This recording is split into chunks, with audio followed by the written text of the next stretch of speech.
So the decision has been made. Can you explain the timeline of when you arrived at this decision not to run? Because you were in Iowa, making several stops in New Hampshire, and kind of traveling around. When did you decide running for president wasn't going to be in your cards? It was really just over the past week or so. I really gave it a lot of thought. I was traveling all around the country, was getting a lot of encouragement. I went to Iowa, went to New Hampshire. I've been, I don't know how many different states, more than half the states, I guess. And I did a lot of soul searching. It basically came down to both personal decisions and, I thought it was the right thing to do for the party and the country. I didn't want to have, I think there's a small lane for people that are kind of traditional, common sense, conservative Republicans. And if you have too many people running in that lane, it just helps Donald Trump become the nominee, which I did not want to see happen. Do you think that other people should take a look at this decision and look at their own polling numbers and make a decision? Yeah, I don't want to, tell people what they should or shouldn't do, but I really do think they should take a serious look at it. I think sometimes people will run for president because they want to get better known, or they want to get a cabinet post, or write a book, or get a TV deal or something. That's the wrong reason to run for a president. I think they should only run if they actually believe that they have a chance to win and be the nominee and become the president, because otherwise they're going to be counterproductive. So what's next? I mean, there's a lot of conversations and rumors about Senate. Is that what you're looking at? You said before executive is really what you... Yeah, I really don't know. I spent my whole life in the private sector in business, and the only elective office I've ever held is governor. Mm-hmm. I think, I feel like we left it all on the field for 8 years and did the best job we could. And I'm not sure I need to have another elective office, but I'm going to stay involved and try to continue to be a part of the discussion, and I want to be a part of the solution. I want to be a voice that can bring some kind of sanity back to the discussion. But I'm not sure if that means elective office or not. So you're not ruling out a Senate run? Well, I've never been very interested in the Senate. Not any interest in the Senate, actually. I'm not really cut out to be a legislator. I think I'm more of an executive. I ran businesses as a CEO, and then I ran the state as a governor, and that's a different process. It's, going to Washington, arguing with 99 other people and never getting anything done. I'm not sure I'd be passionate about doing that every day. There's some news this morning about No Labels floating the idea of a unity third-party candidate. You were involved with No Labels. Were you courted for that position at all? Well, I'm aware of the fact that they're talking about the idea. I'm a national co-chair of No Labels with Joe Lieberman, and I think what they're talking about is like an insurance policy in case 60-some% of the people in America don't want Joe Biden or Donald Trump to be president, and so they're discussing the idea. It's not something I've been pushing at all or considering, but that may be an insurance policy. If those two are the nominees, they put together some type of a unity ticket. But it's not something I'm actively considering. Do you think that's a good idea, or do you worry that would help one candidate over the other? I'm not sure. Look, I think we're very far away from that. We're a year from the first primary, and we won't know the nominees for a year and a half. But it's an interesting prospect in that a lot of people are frustrated with both political parties, but I don't really see that as a real possibility. Looking at both political parties, we're not far from the State House. The General Assembly is in full swing. The idea of tackling crime is again another top priority. It was a top priority for you when you were in office. The Republican caucuses are pushing the Violent Firearms Offender Act again. Didn't clear the House while you were in office. Do you think that they're barking up the wrong tree with this bill that didn't see success in the past, or do you think it's worth it? No, I think it's absolutely worth it. I think it's one of the most important things we can possibly do, which is why we pushed for it every year. Things have changed a little bit since then, in that we now have a state's attorney in Baltimore City, Ivan Bates, who seems to want to focus on violent crime and who is supporting some of the positive measures. We didn't have a single person in Baltimore City that would support our efforts. So we had pushed violent crime bills that had the support of more than 80% of the people in the state, far more than 80% of the residents of Baltimore City, and yet we couldn't get one mayor, one city council member, or one member of the Baltimore City delegation to support it. So the fact that you now have a few Democrats saying they're willing to think about it, you have a prosecutor who wants to focus on it and says that he may support some of the portions of the bill, I think it's a great step in the right direction, and I'm really happy that the Republican caucus is continuing to lead the fight, because it's one of my biggest frustrations that, in spite of the fact that it was critically important to stop violent crime, particularly in Baltimore, that we had such opposition. So maybe they can break it through. We passed it through the Senate twice and could never get the House, so it's still going to be the problem in the House. I think. Why do you think that is? I think they're more far left leaning than the Senate is, and there was a lot of rhetoric, kind of that they weren't paying attention to the issues or their constituents. Ivan Bates has been backing this one bill that would essentially level the playing field when it comes to maximum penalties for first-time misdemeanor gun offenses.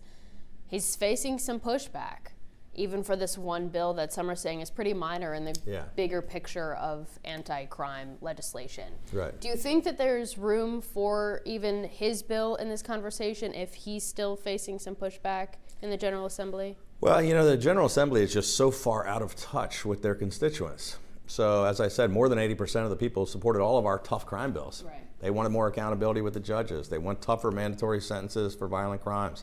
They want tougher sentences for repeat violent offenders, felonies that are committed with a gun. So Ivan Bates at least is a state's attorney in Baltimore who says, yes, this is a problem we want to tackle, and he's putting forth a common sense proposal. It doesn't go far enough, in my opinion, but it's a great step in the right direction.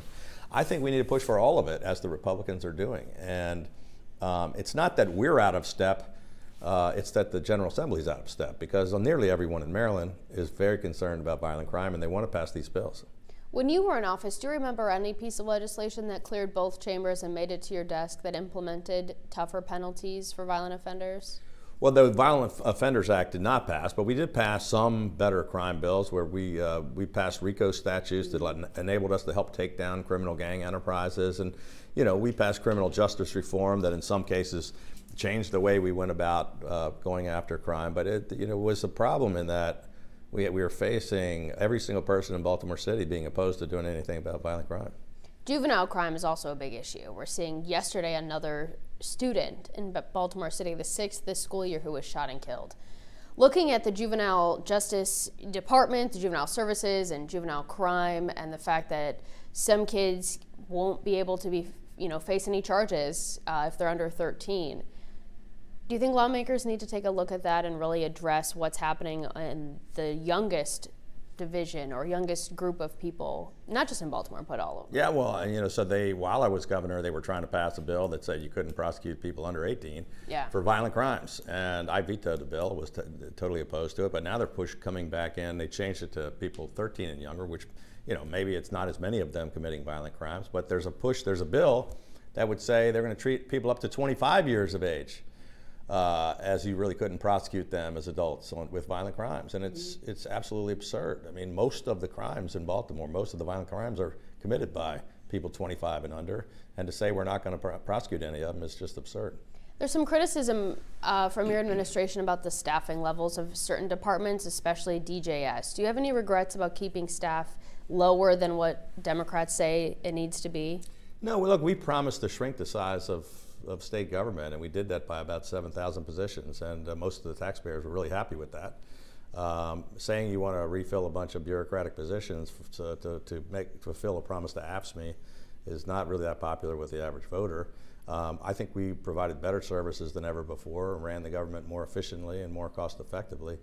The part with some of the stuff with respect to parole and probation, we put hundreds more people in, but the previous administration had gangs running the entire state, prison system, and we just wouldn't hire people that couldn't pass a polygraph, that had criminal records, or that couldn't pass a drug test. And now I guess they're going to maybe loosen some of those requirements.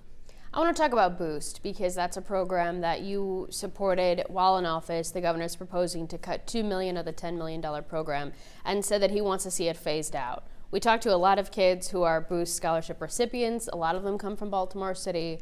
Do you think that there's room to fund both the Boost program and allocate more money to public education? Well, of course, we did it 8 years in a row. So we put record funding into the public schools 8 years in a row, far more than the legislature called for in their spending formulas. But we also started and came up with the idea and pushed the Boost funding, which provides scholarships for a small number of underprivileged kids that are stuck in persistently failing schools, and it actually gives them an opportunity. It's been a huge success, and it's made a difference in people's lives. And so we try to put more. We want to do 50 million a year rather than just 10. And the legislature kept fighting us every year, but we're now doing $4.9 billion a year more into the public schools. This is a tiny drop in the bucket for $10 million to help really kids that need the help. And it's been very successful. So I think we should put way more money into it rather than cutting the money.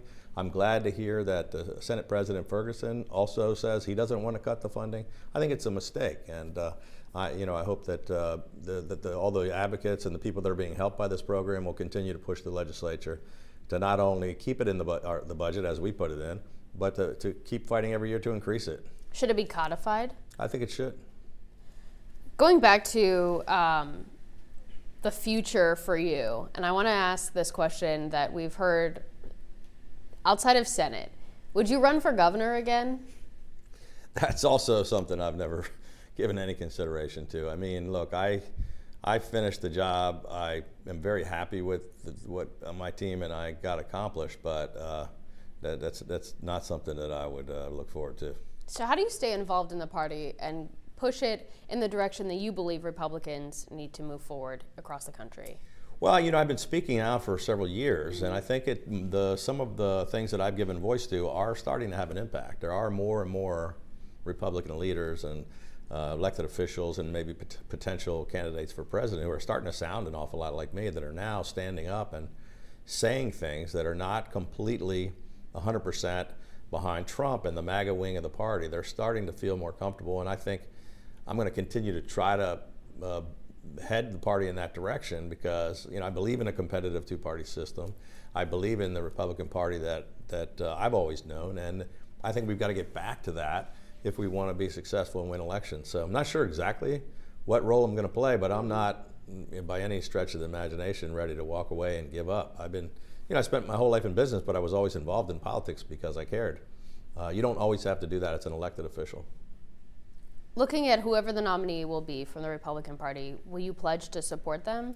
Well, I've already said I wouldn't support President Trump. I think Vice President Pence said the same thing, and a number of other candidates. But I'm hoping we elect a great Republican nominee, and I look forward to supporting the nominee. I don't think it's going to be Donald Trump. Will it be Ron DeSantis? It could be. I mean, he's certainly at this point, he's getting a lot of attention. But again, we're very far off. We're a year from the first primary. And almost in every case, a year out, when they said this is the next guy and everybody in the media was talking about, I don't think they've ever made it to the finish line. So it's got a long way ahead. He's got every right to be out there fighting and trying to convince people he's the right one. But I don't think we have a coronation. I don't think we're going to anoint anyone. I think people are going to have to go prove themselves. Perfect. I'm all set. Thank you.